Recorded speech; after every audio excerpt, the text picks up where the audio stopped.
बिस्मिल्लाहिर्रहमानिर्रहीम। अज़ीज़ तलबा अस्सलाम वालेकुम। आज हमारा नंबर 3 का लेक्चर नंबर है 40।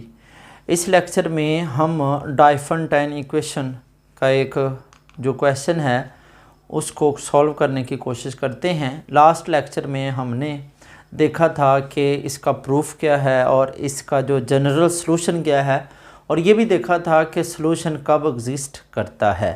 तो अभी इस क्वेश्चन को करते हैं, आपको मज़ीद जो है समझ आ जाएगी कि असल में डाइफेंटाइन इक्वेशन का सॉल्यूशन एग्जिस्ट करता है तो कैसे। जी, सॉल्यूशन इसका करते हैं। हमने देखा था कि ये जो इक्वेशन है हमारे पास डाइफेंटाइन, इसमें ए है 172 और बी है 20। अगर इन दोनों का जीसीडी जो है वो इस वैल्यू को डिवाइड करेगा फिर सॉल्यूशन एग्जिस्ट करेगा, अदरवाइज नहीं करेगा। मीन्स डैट सबसे पहले हम फिर क्या फाइंड करते हैं, 172 और 20 का GCD. First we find GCD of 172 and 20। जी, हम जीसीडी यूक्लिडियन एल्गोरिदम से देखते हैं कितना आता है। बाय यूक्लिडियन एल्गोरिदम,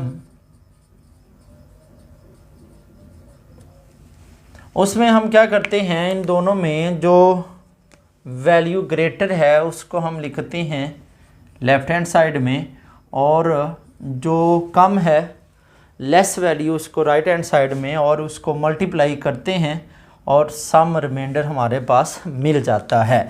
जी, 172 को 20 के साथ डिवाइड करके देखते हैं कि किसके साथ हम मल्टीप्लाई करेंगे। 8.6 है, इसका मतलब है 8 को 20 के साथ मल्टीप्लाई किया तो आंसर हमारे पास स्टूडेंट मिलेगा 8 को करने से 160, और 160 का मतलब ये होगा रिमाइंडर हमारे पास 12 है। जी, अब क्या करेंगे, 20 और 12 में से 20 को लेफ्ट हैंड साइड में मूव करेंगे, 12 के साथ अब हम इसको डिवाइड करेंगे। तो अगर 2 के साथ मल्टीप्लाई करें इससे ग्रेटर वैल्यू आ जाती, मीन्स डैट 1 के साथ करेंगे और रिमाइंडर 8 आएगा। अब 12 लेफ्ट हैंड साइड में मूव करते हैं, ठीक है, और 8 जो है इसको भी 1 के साथ मल्टीप्लाई करेंगे, देन रिमाइंडर 4 आएगा। 8 मूव किया, 4 को 2 के साथ करेंगे, रिमाइंडर 0। जी, इसका मतलब है जीसीडी जो है हमारे पास 172 एंड 20 का रिमाइंडर 0 जब आ जाए उससे पहले जो रिमाइंडर है वही जीसीडी होगा। तो जीसीडी हमारे पास मिल चुका है। जी, अब देखें, सिंस ये जो जीसीडी है 4 क्या डिवाइड कर रहा है 1000 को, बिल्कुल कर रहा है, बिकॉज ये देखें 1000 को हम लिख सकते हैं 4 इंटू 250। जी, 250 को 4 के साथ अगर हम मल्टीप्लाई करते हैं तो 1000 बनता है। इसका मतलब क्या होगा स्टूडेंट्स, दिस इम्प्लाई जो सॉल्यूशन होगा ये मस्ट एग्जिस्ट करेगा, क्योंकि ए और बी का अगर जीसीडी इसको डिवाइड करेगा देन सॉल्यूशन एग्जिस्ट मस्ट करेगा। अब स्टूडेंट हम इसको लीनियर कॉम्बिनेशन के तौर पे लिखते हैं।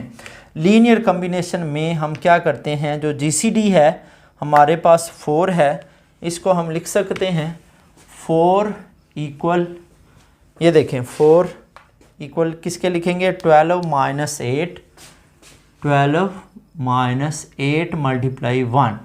और हमें पता है कि लीनियर कॉम्बिनेशन में हम ये जो रिमाइंडर है इनकी वैल्यू पुट करते हैं। अब देखें 4 लिख लिया, 8 है, 8 की वैल्यू क्या आएगी, 12 एज इट इज़, माइनस 8 की वैल्यू हम लिखेंगे 20 माइनस 12 मल्टीप्लाई 1, और ये 1 एज इट इज़, तो 12 माइनस 20 मल्टीप्लाई 1 क्योंकि 20 जो है इसी को तो हमने लीनियर कम्बिनेशन में लिखना है, और प्लस 12 मल्टीप्लाई 1, 12 हमारे पास हो जाएंगे 2, ठीक है, एक ये और एक ये, माइनस 20 मल्टीप्लाई 1। जी अब देखें 12 की वैल्यू पुट करते हैं, तो 12 की वैल्यू है 172, ठीक है, माइनस 20 मल्टीप्लाई 8, तो ये आ जाएगा एज इट इज़ यानी कि 2। जी 2 को हम ऐसे लिख देंगे और माइनस 20 मल्टीप्लाई 1। अब देखें 172 इसको मल्टीप्लाई नहीं करेंगे क्योंकि ये लीनियर कम्बिनेशन में लिखना है, और माइनस, ठीक है, 20 को भी मल्टीप्लाई नहीं करेंगे, 8 को करेंगे, 16 आएगा, और ये 21। जी स्टूडेंट्स, इसको हम लिख सकते हैं 172 मल्टीप्लाई 2, और ये देखें माइनस 20 16 है, 16 मरतबा है, और ये 1, तो ये बन जाएगा माइनस 20 जो है 17 मरतबा। तो इसको हमने कुछ इस तरीके से राइट कर लिया है। जी ये 4 को हमने लीनियर कम्बिनेशन के तौर पे लिख दिया है, लेकिन हमने असल में लिखना है 1000 को लीनियर कम्बिनेशन में लिखना है। तो हम क्या करेंगे, अब 4 को मल्टीप्लाई करेंगे किससे, 250 के साथ। तो अभी हम करते हैं मल्टीप्लाई बाई 250। जी इधर बन जाएगा 4 इंटू 250 एंड 172 2 इंटू 250, ठीक है, और प्लस 20 माइनस 17 इंटू 250। जी ये 1000 बन गया, और ये 172 इंटू हमारे पास 500, ठीक है, और ये हमारे पास आएगा 250 को अगर हम मल्टीप्लाई करते हैं 17 से तो हमारे पास आएगा माइनस 4250। जी स्टूडेंट्स, अब देखें सॉल्यूशन एग्जिस्ट कर चुका है, और यहाँ पे जो पार्टिकल सॉल्यूशन है हेयर, जो हमारे पास x नॉट मिला है वो 500 है, एंड जो y नॉट मिला है वो कितना है, माइनस 4250। जी स्टूडेंट्स, ये हमारा पर्टिकुलर सॉल्यूशन है। अब हम बात करते हैं जनरल सॉल्यूशन की। जनरल सॉल्यूशन, ये हमें पता है कि ये हमने लास्ट लेक्चर में देखा था, जो x1 है किसके इक्वल है, x नॉट प्लस हमारे पास आया था b/d इंटू टी, एंड जो y1 था y naught minus a/d into t, और जो t है ये हमारे पास है arbitrary, where t belongs to z। जी स्टूडेंट्स, अब ये हमारे पास जनरल सॉल्यूशन है, तो इस फॉर्म में लिखते हैं। x1 हमारे पास कितना आएगा, x नॉट कितना मिला है 500, ठीक है, ये मिल गया 500। b स्टूडेंट्स कितना था, ये हमारे पास b है 20, ठीक है, और d इन दोनों का कितना आया था, GCD 4, और t as it is, it means that 500 plus 5t, ये है एक हमारे पास जनरल सॉल्यूशन, ठीक है। इसी तरह इसमें देखें y नॉट कितना है, माइनस 4250, और ये माइनस a की वैल्यू कितनी है students, 172 divided by 4 into T. तो 172 को अगर हम डिवाइड करते हैं 4 के साथ तो ये हमें मिलेगा माइनस 43 इंटू टी। ये है स्टूडेंट्स जनरल सॉल्यूशन। इसमें हम t की वैल्यू पुट करते जाएंगे और हमारे पास सॉल्यूशन मिलते जाएंगे। अब देखें, अगर हमें चाहिए सिर्फ पॉजिटिव सॉल्यूशन, ठीक है, हमें नेगेटिव सॉल्यूशन नहीं चाहिए, तो फिर हम x1 और y1 कितना पुट करेंगे, तो वो देखते हैं। फॉर पॉजिटिव सॉल्यूशन, उसके लिए स्टूडेंट क्या होना चाहिए, उसके लिए x1 को भी 0 से ग्रेटर होना चाहिए एंड y1 को भी 0 से ग्रेटर होना चाहिए। x1 0 से ग्रेटर का मतलब क्या होगा कि 500 प्लस 5t को 0 से ग्रेटर होना पड़ेगा। और स्टूडेंट इसका मतलब क्या होगा, फिर इसका मतलब ये होगा t की वैल्यू अगर हम फाइंड करना चाहते हैं तो ये हमारे पास आएगा -500, ठीक है, और t हमारे पास है -500/5 मीन्स डैट ये आ गया -100, ठीक है। एक हमारे पास कंडीशन ये मिली है। अब देखें स्टूडेंट, इसमें लिखते हैं कि t कितना मिलता है। y1 की जगह क्या लिखेंगे, -4250 -43t greater 0।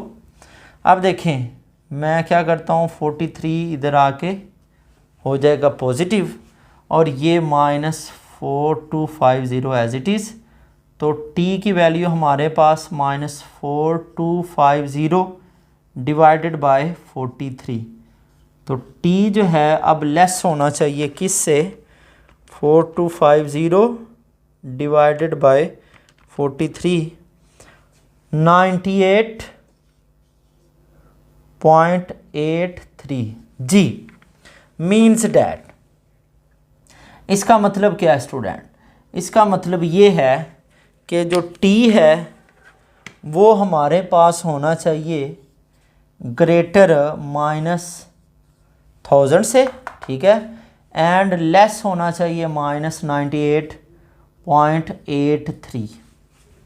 अब देखें स्टूडेंट, t जो है हमारे पास है क्या, एक इंटीजर, तो -1000 और -98.83 के दरमियान में इंटीजर सिर्फ और सिर्फ कौन सा आता है, -99। दिस इम्प्लाई जो t होगा वो होगा हमारे पास -99 because t belongs to z जी। इसका मतलब अगर हम t की जगह -99 इसमें भी पुट करें और इसमें भी पुट करें तो x1 और y1 का जो आंसर आएगा, ठीक है, वो पॉजिटिव होगा। मीन्स डैट जो इक्वेशन होगी इसकी जगह हम पुट करेंगे तो आंसर पॉजिटिव मिलेगा। चेक करते हैं। दिस इम्प्लाई जो हमारे पास x1 है ये है 500 प्लस 5t और t की जगह जो है हमने क्या पुट करना है, g -99, ठीक है। तो ये हमारे पास x1 कितना मिलेगा, -99 मल्टीप्लाई 5 495 मीन्स 5। तो स्टूडेंट चेक करें, x1 का आंसर हमें पॉजिटिव मिला है। अब देखते हैं y1 का आंसर। 9 जो है y1 इक्वल है -4250 -43 एंड t, तो -4250 मीन्स -99 -4250 प्लस 99 मल्टीप्लाई 43 4257 में से माइनस करते हैं 42507 आंसर हमें मिलेगा जी। ये जो हमारे पास x1 और y1 आया है, अगर हम इसमें पुट करते हैं, ठीक है, तो ये इस इक्वेशन को सेटिस्फाई करेगा। हम चेक करते हैं। स्क्रूटिनाइज